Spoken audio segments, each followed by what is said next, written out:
सांग माने हनुमान चालीसा पाठर फल न मिलवार बड़ कारण आज आपण मानू कहबी। जय श्रीराम, जय महावीर, जय गुरुदेव प्रभु।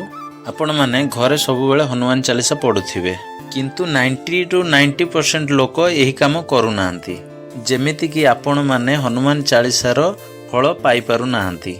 जेबे भी आपण माने हनुमान चालीसा पाठ करिवे, आपण मानक सामने रे पानी लोटाटे रे रखिवे। तापरे आपण माने हनुमान चालीसा पाठ करिवे 3 थर किंबा 5 थर किंबा 11 थर किंबा 21 थर, नहीं तो आपण मानकर श्रद्धा अनुसार आपण माने जप करि परिवे, पाठ करि परिवे।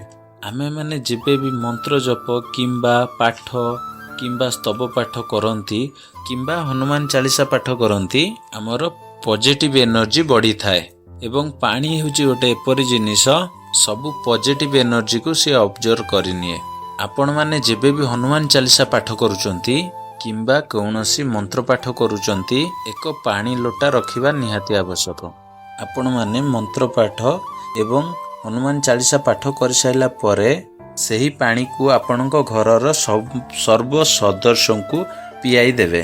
काहेकि ना आपणकर घर उपरे जेते भी तांत्रिक क्रिया, भूत प्रेत बाधा, रोग आदि कष्ट क्लेश दूरे जाई थाए। आपण माने हनुमान चालीसा सहित एही प्रयोगटी को करिदेले आपण माने सबु असुविधारु मुक्ति पाइबे। जय श्रीराम बंधु माने, भिडियोटी यदि भल लागि थाए लाइक शेयर कमेंट निश्चित करନ୍ତୁ।